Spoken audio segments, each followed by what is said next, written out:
Hey guys, welcome back to the channel. This is part 3 of What If Naruto was sent to the past by the Shinigami. If you guys enjoy this what if and want to see part 4 of it, comment down below and let me know. The like goal for this video is 250 likes. So like this video to let me know that you're interested in this series and you want the next part. And go ahead and check out other what ifs in the channel. Before we start, please do support for more awesome content. Don't forget to subscribe and leave a like and also share this video with your friends. So let's start this video. You're sending me where? I've already explained this twice to you, Naruto. Sarutobi's deadpan was barely concealed. Do you honestly expect a third? Yeah, because it'd make me feel all warm and cozy inside. Naruto's deadpan was barely concealed. Endeared though he might have been with the Sunagakure during his youth, it was a man, not a boy, who gazed upon the third now, through eyes unfettered by admiration and endearment. For as long as he could remember, he'd wanted to wear that hat, sit in that seat. Losing a war had changed that. There were burdens with being in command, impossible decisions that no man should have to break. Some broke under the pressure. Others bowed to it and let it pass them by. And still others bore up under the weight of that horrible burden, carrying it stoically all those days. To this day, he still wasn't entirely sure which of those three Sarutobi Hiruzen had turned out to be. Granted, he understood exactly what the privileges responsibilities of the office entailed, including authoritative process, and quite frankly, thought his first and possibly last assignment was complete bullshit. To send a newly integrated shinobi out into the field so soon was just asking for trouble. Especially if that ninja was an Uchiha. Still galled him to say that. Supposedly descended from Madara himself. Very well. But this is the last time. Whatever you say, Hokage-sama. God, it was so weird to say that. The Sunagakure sighed, the sound of a leader old and worn. And yet he seemed oddly relaxed. Peaceful, even. Naruto couldn't tell, he'd never been good at reading the old man's moods when he was younger. Even with all these years of experience behind him, he still couldn't tell whether the old man he would always be seen that way in his eyes was pleased or pissed with him. Hell, that expression of his remained entirely the same as that day. The day he'd been slain. Naruto nearly blanked up right then and there. Dear Kami alive, how was he going to prevent that? Granted, the time of Hiruzen's death would not be for many years till now, but just the thought itself was enough to give him chills. That's right, he mused, Obito and Madara aren't the only threats here. I've got to worry about him as well. What a pain. If left unchecked, Orochimaru would leave the village and torment thousands of innocent souls. Not to mention all those he would kill. I wouldn't let that happen, either. He reminded himself, forcibly resting his mind back to the present as the Hokage finished his explanation. In short, you'll be part of a joint envoy to Sunagakure. Hiruzen explained for the third and final time. They've recently sighted Iwagakure scouts on their borders, and tensions are high throughout the nation. As they're one of our only allies at present, I cannot stress the importance of this. They lack our military might, but many talented shinobi have recently come under their banner. He fixed Naruto with a pointed gaze, leaving the blonde wondering just what he'd meant by that. Is he implying I'd be better off there? What? Naruto blinked. It's nothing. Sarutobi waved his question away with his hand. I just difficult to reconcile your actions with that of your ancestors given the resemblance. Ah, so that's what it was. Wait, that was the absolute last thing he wanted. As things stood. I have got to get this cut. The blackhead growled, touching a hand to his spiky mane. I don't want anyone comparing me to him. And why not? Because I'm my own man. The Uchiha found himself glowering in more ways than one as he lowered his arm. I don't want to share the present with some bloody ancestor. Well said. Now, as I was saying, you'll be departing tomorrow at daybreak, for the sake of renewing our truce. This time, Naruto couldn't quite hold back his groan. Is there a problem? Need I remind you that I've only been here for 2 days? His voice held just a hint of exasperation when he spoke, a note of annoyance at his careful plan so callously disrupted. 3, if you count today. And here he'd been hoping to do some recon on the village, maybe ingratiate himself with the clans, possibly even improve his social standing, the better with which to guide future events. Being sent out as an envoy to another village wasn't exactly part of the plan. It certainly didn't help that he knew next to nothing about Sunagakure, save that Gar, and by definition, his mother and father, hailed from there. Wasn't her name Karura or something? He quietly filed that away for later use before speaking again. I thought I'd have at least a week to acclimate till you started sending me on missions, or something important. You've generated a lot of interest in the other nations. Hiruzen replied, steepling his fingers. As much as I would have liked to give you some time, I'm afraid that's no longer an option. Besides, and here the Sunagakure did smile, you're still wearing that old Hishiate, are you not? Naruto blanched. In all the chaos of his arrival, he simply hadn't bothered to remove the damn thing. Sentimental value and whatnot. You have me there. Precisely. The not quite old man answered, his grey gaze gravitating towards Naruto once more. As Sunagakure is our ally, I saw no reason to refuse their request. Unless you have a problem. Inwardly, Naruto blanched. Well, this certainly threw a wrench in his plans. But he couldn't object without sounding foolish, and he'd already resolved not to reveal that he was from the future. To say so now would ruin what little credibility he had already established within the village, not to mention end with him in irons. They think he was a crazy man. And with the false memories of the Shinigami overlaying his own, there was no way for him to convince them otherwise. No choice but to bite the bullet on this one. No, I can't say that I do. Naruto pinched the bridge of his nose. I take it you're going to assign me an escort. My pupils will escort you, yes. Sarutobi replied. This is an A-rank mission, Naruto. As much as I might like to, I can't simply send you alone.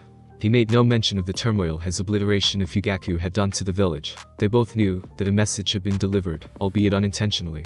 To stand against Madara's descendant was to court death or worse. It wasn't certain if the man would ever wake from the coma the medics had found him in. For all intensive purposes the man's might just be gone. So it's gonna be just me and the Sanin, pulling around in the desert. Came the reply. Fun. Naruto. The reborn Uchiha stopped short, humor falling to the wayside when heard that tone. The tone. It was the same one the old man had used to discipline him when he was 6 years old. Whatever he was about to say, it was completely, utterly serious. I suspect you already know this yourself, but I should have you know that we are at war amongst the other major villages. Assassinations, power-changing hands, that sort of thing is commonplace in this day and year. Sarutobi warned, his voice dreadfully soft. Iwa, Kumo, Kiri, amongst others. I would greatly appreciate your discretion in this matter. Although it seemed but a trifling task for one such as yourself, I needn't remind you that the probability of encountering resistance is quite high. Afraid I'm going to burn a few bodies. Unless you've business with the Clanares. Here's encountered slyly. Naruto froze. Sarutobi knew. He didn't know how, but somehow, the old man knew. He knew. He managed to land himself in trouble already. It didn't have anything to do with his afternoon tryst with Makoto, thank Kami. Save the Sandaime and his crystal ball Damball. The two of them had managed to avoid detection, despite having blatant sex in the middle of the afternoon in an unguarded training ground no less. The Uchiha heirs had bid him adieu with a not-so-subtle promise to see him later. Thus, here he found himself, dancing on a razor's edge. To deny it would make him look bad in the eyes of the Uchiha, not to mention Makoto herself, whom he rather fancied, and likely eliminate the one ally he'd already gained. Preventing that massive massacre was high on his to-do list, enough to make the former blonde swallow his pride and relinquish the fact. How? It was not a question. I have my ways. Sarutobi's smile was that of a proud parent. Once more Naruto was reminded that the old man considered much of Konoha to be his family. At Naruto's thunderous expression he was swift to raise his hands in deference. Make no mistake, I approve. It is good that you were able to integrate into your clan so seamlessly. Naruto anger dissolved when he saw that amused expression replaced by shock. The old fart had actually seen it happen. And try as he might, he simply couldn't bring himself to be angry about it. In doing so, Sarutobi literally had him over a barrel. That ingenious bastard. A knock on the door interrupted his self-inflicted musings. Yes, come in. Sarutobi waved. Once more Naruto found himself stricken speechless by the trio that emerged. Tsunade he'd already seen, so her reappearance wasn't nearly as striking as before. But there's not a pace behind her. Sanin. He was a bit younger, without the lines in his face, but it was definitely him. He was alive. Almost every fiber of Naruto's being longed to leap across the room and gloom his sensei in a strong hug. That desire only intensified when Jiraiya grinned that cocky grin of his and spoke. You call for us, old man. I'm not that old. Sarutobi's reaction had Naruto snickering, but his amusement was admittedly short-lived. Because there was one other whom he failed to account for. One who just as swiftly made himself known, that oily slippery all voice sending a sharp spike of anger fear through the warm fog of nostalgic euphoria that had enveloped him. Is this him, sensei? Yes, this is the young man I spoke to you about. Interesting. The Uchiha Sharingan activated almost on their own, and he simultaneously fought down the urge to hiss, as that golden gaze fell upon him. There he was. Naruto felt a cold chill shoot down his spine at the sight of Orochimaru, nearly grimacing at Sanin's pale, compass visage. Orochimaru had been somewhat ambivalent toward by the time war reached its climax. They'd even worked together once or twice, but he trusted the slippery snake about as far as he could throw Gamabunta, which was about a foot or two. The man might not be evil yet might, but that didn't make him any less dangerous. If anything, he was even more of a threat. Their brief alliance against Sabito and Madara hadn't gone altogether well, ending with the Sanin's eventual death, and Naruto's forced use of the Shinigami seal on Madara. Now here he was, starting. Now that he was an Uchiha, he'd no doubt whatsoever that the man would try and go after his eyes. Kukikuku, why so serious? Orochimaru asked, laughing genially at sight of the Sharingan and killer intent. I mean you no harm. Lies. Murder. Betrayer. Oh, Athbreaker. Naruto's left eye twitched, dangerously close to ending the man with one of his newly acquired techniques. It would be so easy. Madora's eyes had revealed to him a great many jutsu. It made his own Rasengan and Rasen Shuriken variants, a tiny drop in a very large ocean. An ocean he could now peer into at any time and summon forth almost any jutsu he wished. He could drown the man in water, bury him in mud, char his body to cinders, or even suffocate the air from his very lungs. And those were just the elemental ones. Of course, any such aggression would result in an immediate attack from the 3 shinobi in the room, but still. I need to find a way to get rid of this guy without anyone noticing. An idea occurred to him just then. Orochimaru would be suffering a very unfortunate accident a few days from now. But until then, he would play nice. Sorry, he cracked, but I don't like guys. He had the sweet satisfaction of watching the man's pale visage turn ghost white. Tsunade frowned at the sight, opened her mouth to speak. Oh, calm down, Grandma. Naruto waved her wrath away at a glance, quietly cursing himself for the slip-up. Let your boyfriend over there fight his own battles. Now, 2/3 of the Sanin were paler than bone itself. You little we are not involved. At all. Bahahaha. Jiraiya's mad cackle lopped the legs off her reprimand with singular ease, the white head all but beside himself with laughter. Oh, that was a good one. I like this guy. He readily extended an arm toward Naruto, offering a rough palm for the younger man to clasp with a familiar ease. Nice to meet ya, kid. I'm Jiraiya. Hope we can get along. Same. He managed, shaking the hand of the man who would one day teach him so much, he couldn't resist getting a jibe in. Just be thankful I don't have a stick up my ass like the rest of my clan. His grin only grew as they shook. I'd heard it from Sir Toby, but you're really not like most Uchiha, are you? Nope. Naruto bit back a smile, seizing upon the chance to get to better know the man who had once taught him so much. Must be my perverted streak. A lie, technically. He hadn't discovered those urges until just before Sakura's death and shortly thereafter his own, but they'd set in firmly enough to make him wonder sometimes. Had the legendary sage really rubbed off on him that badly? Hell, he'd even caught himself peeping a time or two. Then he'd found himself flung into the past, and summarily Mikoto had stirred up those desires all over again. A gleam shone in the Sanin's eye. Is that so? You have no idea. Good to see you're getting along. Sir Toby smiled. You know your assignment, the 4 of you will leave for the border and make for Sunagakure immediately. I pray you succeed. A wave of the wrist summoned up a quartet of packs, and another tossed them at them, others in even fashion. Naruto wasted absolutely no time in checking the supplies, a cloak, canteens and interestingly enough in his case, a small tanto. A glance at the Sandaime merely confirmed his suspicions. Consider this your first official mission as a Konoha shinobi. The man replied. Do well, and I can guarantee you the rank of Jonin upon your return. Unless you'd rather join the Anbu. No. Naruto hastily replied, grimacing at the mention of the Black Ops. That summoned up another memory. Root. He'd have to weed them out and Danzo as well, lest their despicable deeds poison the whole of Konoha as they had during his time. Jonin is just fine. I won't let you down. Unsheathing the blade he marveled at its caliber, almost reminded him of the weapon the legendary White Fang had wielded, only its edge was pure obsidian, blacker than the night itself. Right. Kakashi's old man was still around. Best to address that soon too, before the man ended up committing seppuku. Well, you're certainly eager, I'll give you that. Jiraiya mused, before returning his attention to their leader. You can count on us, old man, if worst comes to worst. And it won't, Naruto added primly. We'll take care of him. Tsunade finished, earning a frown from Jiraiya. Like he said, we won't let you down. See that you don't. Steepling his fingers, the aging Kage leaned forward to address the 4 of them. I cannot stress how important this is to the war effort. If our allies falter, then so too do we. I needn't remind you that we rely almost entirely upon Tsunade for weapons now, do I? The tanto you're holding now, Naruto, is a gift from their finest blacksmiths. A small smile tugged upwards at his lips. They thought you might need some encouragement to venture out of the village. It is yours to keep.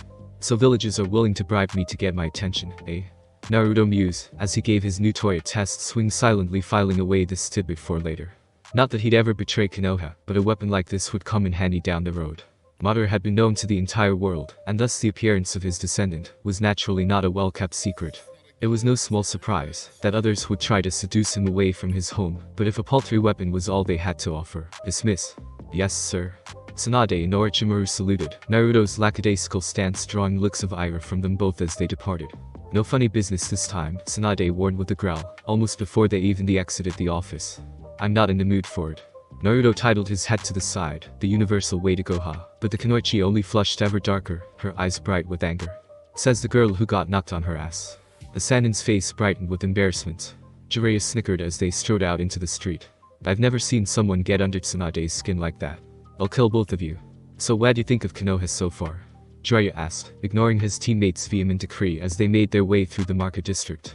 I mean, you've already taken the tour, but did anything stand out? Unbidden, Naruto recalled in fond memory. Trying to water walk for the first time, encountering a white-haired stranger who claimed to be the great Jiraiya or some such nonsense. Truly, that was the day the title hero Sanin had been born. A small smile tugged at the edge of his mouth. Well, the hot springs are nice. Jiraiya looked as though he just found a long-lost relative in the Uchiha. My brother. Tsunade groaned. If you two idiots are quite done. Hi, Naruto chortled happily. Is there something you'd like to say? An insult perhaps? Or would you like to try and punch me again? We all know how that worked out. The blonde only frowned. The three of us will be taking the lead. She informed him, her gaze straying to Orochimaru, and then Jiraiya. You will provide provisional support. After all, we'd never hear the end of it from the Uchiha if we let their precious golden boy get hurt. I can handle myself. Right? Her deadpan was barely concealed. You got lucky the other day, punk. Try something like that again, and I'll snap your spine in half. Naruto couldn't help but whistle at that one. Sheesh, are you this violent with Dan? Who in the blue hell is that? Oops. Evidently she hadn't met the love of her life yet. Well, that explains a lot. Better now mention Milwaukee. Look, you little shit, I don't know what kind of games you're trying to play, or what you've been up to out there in the boonies, but Naruto lets those jibes roll off him like water off a duck's back, knowing Tsunade's temper made it all too easy. She might have mellowed out by the time they'd met one another, but in that time, he'd almost forgotten just how vindictive she could be. Dealing with Tsunade as Hokage was one thing, tolerating the brazen blonde in her actual youth was 10 times worse. On a hunch, it seemed like Tsunade was only telling half the story for being an envoy. Making herself stand apart from their group of 4 showed a more severe side that he thought she lacked as Hokage. But one glance at her told him there seemed to be something more personal than dealing with a few scouts. Naruto threw out one piece of bait, looking to see if the blonde would bite. His father had been right about that much at least. You do not torment the helpless to assert a position of power. That was reprehensible in so many ways. Those who have power, however, now that was a different story. You wouldn't happen to have something against me, would you, Tsunade-chan? Tsunade's hazel eyes narrowed slightly. There's a bite. Yes, I have something against you. She rounded on him with such ferocity that he almost started. You're new, untested, untrained, and quite frankly I don't trust you. You've already proven your temper, insulted the two of us, and you're a pervert like Jiraiya. So no, I don't think we'll be getting along anytime soon. Before the war, Naruto would have flinched if she'd rounded on him like that. Now, he didn't bat an eyelash. Hear that? He grinned at Jiraiya. She thinks we're a couple of perverts. Ha! The soon-to-be Sanin laughed. I am no mere pervert. Nor am I. Naruto returned with a grin. That's right. We are. Super perverts. They chorused merrily, slinging an arm around each other's shoulders. There was a silence. And then. Let's go, Tsunade. Orochimaru sighed in disgust. Leave the fools to their delusions of grandeur. Hey, no need to be hasty. Naruto swung around to block their path in a simple shunshin. I don't really care about the snake bastard, but if you hate me this much, Tsunade-chan, what'd you say to a little wager? You win, and I won't speak to you for the rest of my days. A simple contest, that's all.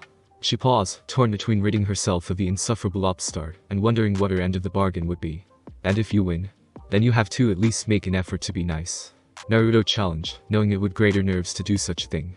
You know what I'm talking about, pleasant and such. At least to get to know me before you start condemning me for sins that aren't mine. Sound fair? That's it. Naruto replied, knowing she was a legendary sucker. Shall we settle this, then? His foot struck down at the street, molding the earth into the form he so required. The pavement bent to his will, summoning forth a finely packed table of earth and clay, and a pair of tiny hills upon. He moved to the nearby table and took his place on the crudely crafted chair beside it, earning a bemused chuckle from Jiraiya, and a quiet stare from Orochimaru. Genius that he was, the pale prodigy immediately realized what the Uchiha was up to. And, in his convoluted mind, he thought the Uchiha stood no chance, none at all.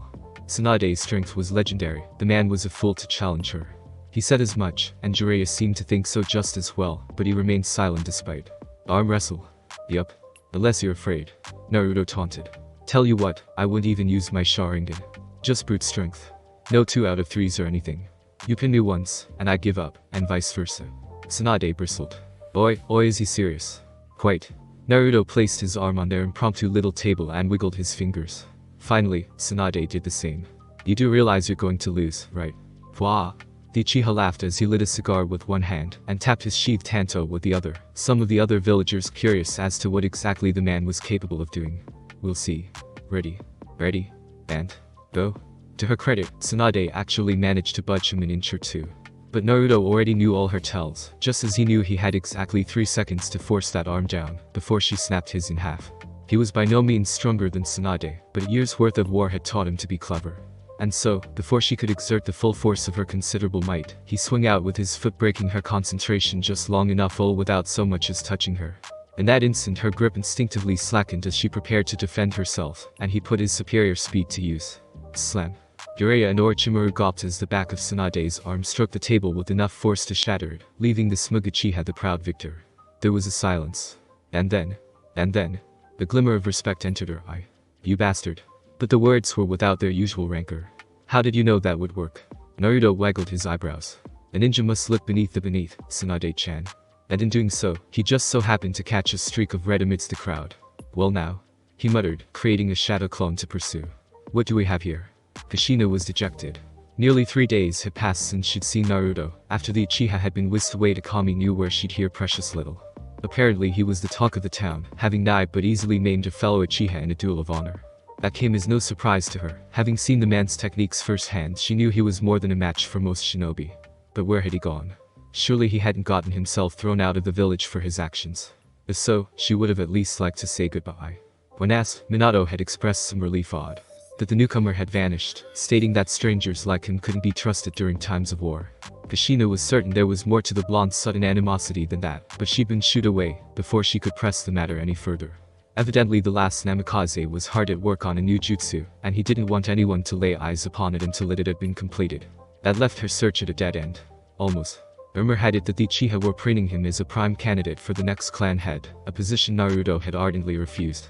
Not ever useful information, but important, nonetheless. Beyond that she hadn't heard anything more about him.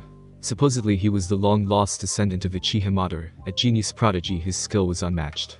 She tried asking Mikoto about it, but her friend had been awfully secretive about it. Now that she was on a mission to Kami Niware, she had no way of asking her bestie about it any more than she could Naruto himself. So here she was confined to the village walls in no small part thanks to Kumo's kidnapping attempt, left to ponder what had become of her savior. Naturally she'd been drawn by the crowds to the marketplace, where some event or some such had just taken place. Danger. She just missed them. Someone claimed the legendary Tsunade had been beaten in an arm wrestling contest. By some wise-cracking Uchiha no less. There was no doubt in her mind who that could be. It must have been Naruto. Darn it, she just missed him. Cursing herself for her slowness, she kicked at a patch of dirt and started back the way she came, completely unaware of the shadow she picked up. That was when she heard the voice. "Oi, Kushina-chan." The young Redeed started at the mention of her name, alerted by the bemused dulcet tones behind that voice. Her body whirled so fast she actually kicked up a small cloud of dust, bright eyes over large and white, as they beheld the one who had spoken. "Naruto. Yo." The Uchiha raised a hand in lazy greeting as he reached her. "I was looking for you." Every fiber of her being longed to swarm him, she only barely held herself in check. That was when she noticed his attire. The raven-haired man had outfitted himself for a long journey, a clear sign that he intended to travel great distances, and soon. Oh no. Had he truly been exiled for his actions already? Not to press you or anything, but are you? Am I? Please don't leave already, dat Tabine. Naruto blinked, momentarily taken aback by those words. Kushina felt her face flare fire engine red, the back of her neck burning beneath the brand of his inquisitive gaze. There. She'd said it. An awful pall hung there between them for a long moment, the silence stretching on for what felt like a small eternity. Finally someone broke it. "Leave?" Naruto exclaimed aghast, his composure shattering like so much glass. "What are you talking about?" "I've just been assigned a mission, is all," he continued quietly, indicating his pack. "It's a big one too. Real hush-hush kind of stuff. Don't know when I'll be back." Oh? Relief flooded her every feature. He wasn't leaving. Well, he was, but at least he'd be coming back. Unless he got killed. But then if he got killed, wouldn't he be? Art, why is this so hard? Groaning, the Redeed buried her face in both hands, trying and failing to stifle the moan that moved past her muffled lips. "There's an old saying where I'm from," Naruto grinned. "Even when a lion hunts a rabbit, he gives it his all. That's the kind of man I am. So even on a mission like this, I'm prepared to go all out." "Hey, were you worried about me?" "Ass." Kushina couldn't help but smile at his attempt at levity. Despite that, Naruto frowned. "I'll be fine," he reassured, mistaking her silence for anger. "No, it's not that, it's just..." Now it all made sense. She still felt indebted to him for saving her 3 days before. It was only natural that she'd want to learn more about him, and, ordinarily, he would have had a problem with that. The only problem was this was his, well, mother. Granted, he may or may not exist as an Uzumaki anymore, and his old self had yet to be born, but still. He was going to have to overcome that mindset if he planned to speak with her, let alone form any sort of friendship. Gods, why oh why was this so difficult? She wasn't even his mother anymore. Sorta, kinda. Maybe. Something like that. I'm nothing special, Tebane. Don't talk like that. Naruto shook his head. You're a hero of the village, after all. Kushina flushed. A hero? What makes you say that? Because you're holding back the Kyuubi, preventing him from escaping. Naruto's deadpan was barely concealed. Isn't that obvious? Why should anyone mistreat you for your sacrifice? I certainly won't.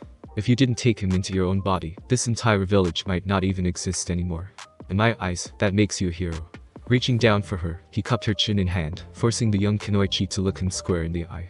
No matter what anyone says, that's what you are. You, Uzumaki Kushina, are a hero. There was a silence. Slowly her face began to flush, not scarlet as before, but a rosy hue. Almost as if she'd been tickled pink. You're really trying to make me fall for you, aren't you? Eh? The kiss, when it came, was completely and totally unexpected. One moment he'd been standing there, staring down at the girl who without his continued interference might one day be his mother. The next, she stood on the tips of her toes and pressed her lips against his whiskered cheek.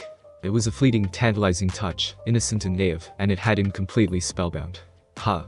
So surprised was the shadow clone that it actually dispelled on contact, evaporating less than an instant after Kushina's lips touched his cheek. The young vixen left behind was baffled, blinking in surprise as she realized the object of her affections had just vanished in a plume of smoke. She kissed Akagebunshin. But even so, she had actually completely definitely kissed him. Oh dear. The actual Naruto blinked as the memories came back to him at the gate. Well, that was certainly interesting. A small, slightly dismayed smile leapt to his lips. He'd been kissed by his own mother. And to make matters worse, he'd actually enjoyed it. Him, Uzumaki Naruto, had enjoyed being kissed by his mother. The very thought was as disturbing as it was erotic in so many ways. He barely fought down an urge to send another clone after his would-be parent. Are you that excited, kid? Jiraiya asked aloud, mistaking the Uchiha's smile for something else. Something like that, yeah. It seems you're having fun, partner. Naruto opened his eyes and immediately bristled. Didn't recognize. He knew that voice, recognized it now. It was his own, his dark side speaking to him for the first time since the Folds of Truth. He hadn't heard him for ages now. With Kurumage done, he simply hadn't expected to, either. To listen to it again, hear her speak to him again, raw shivers shot up and down his spine. You? It's me. He experienced a sudden flash of his darker half with its dark red eyes and bleak smile. Miss you too. Yusunovich. Get the hell out of my... Relax, partner. Yami Naruto soothed, spreading his hands in a calming gesture. I'm not here to cause trouble. If anything, I'm here to congratulate you. Betting 2 women at once. Hot damn. That takes some doing, even without my help. Didn't know you had it in you. For the record, I've only betted 1. The other, I don't put ideas like that in my head. Whatever you say, boss. A devilish laugh rebounded through the halls that were his mind, dying away almost immediately thereafter. I look forward to your future exploits. Blissfully unaware of the havoc raging inside the ex-blonde's head, Tsunade gave the order to open the gates. By the grace of Kami, Naruto managed to wrest his attention away from the dilemma and return it onto those great mahogany doors as they ground themselves open. Kukuku, Orochimaru murmured morosely. This should be interesting. Naruto frowned.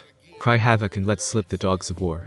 The Uchiha murmured a bleak and quiet quote to himself as he strode out of Konoha for what felt like the first time in a very long time. I will fear no evil, for I am the shadow. The heavens shall tremble. You will rise nevermore. Where did that come from? That's an old saying of mine. Naruto's eyes gleamed menacingly. Says the good get their just rewards and the evil, well, they get their just deserts. For him, Orochimaru couldn't die fast enough. Preview. Die? There was no time to decide. He could only save one. Not both. So he grabbed the girl instead of the boy and dove for cover. Then came the explosion. The Uchiha groaned as he dusted himself off, the grit and gravel of Sunagakure already etched into his uniform. A suicide bomber. Who the hell did that anymore? Still bemoaning the dirt and dust that had gotten into his immaculate uniform, the former Uzumaki turned to face the girl he just rescued from certain death. The same could not be said of her companion, however. Without the flying thunder god technique curse this body of his, he simply wasn't fast enough to save both.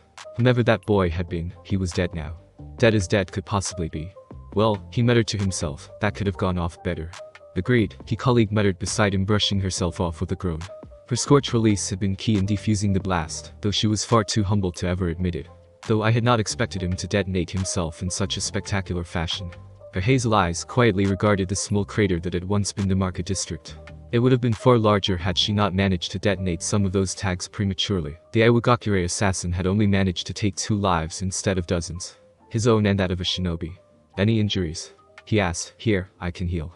The curse started, brushing off his hand with a flush. I would rather you attend to the kunoichi beneath you, Uchiha. Wow. The teenager they'd rescued managed groaned, dusting herself off with a pained hiss. Wow. Where's? She took one look at her companion's charred corpse, and turned bone white. Oh my god. Hey, Naruto patted the girl's face back to him. He knew well enough that if he gave her a chance to stare over long at her comrade's corpse, the poor girl would just break down. Don't look at him. Look at me. Are you alright? Are you injured? What's your name? The trick was to bombard them with so many questions that they didn't have time to think there would be time to grieve later. If there was even the slightest of possibilities that the attacker wasn't acting alone. Her voice was numb, though thankfully not with shock. Kurur. Rank? Chunin. Injuries? None. Right then, Kurur-chan, I need you to focus. Can you stand? Hi. Naruto froze as he got a good look at her, realization swarming over him. Brown hair. Purple eyes. Merciful Kami above and Yami below. This was no mere kunoichi in his arms. He just saved Gaara's mother from certain death. And if that boy with the gold dust was who he thought he was, then that blackened body had to be Gaara's father. No other shinobi wielded such a technique, and if they did, he didn't know of them. Meaning. Ah, balls. Thanks for listening. I do hope you enjoyed. If you want the next part of this video, like, subscribe, and comment down below, and turn on that bell notification. And also check out the other videos that I have created, and enjoy. See you in the next video. Peace.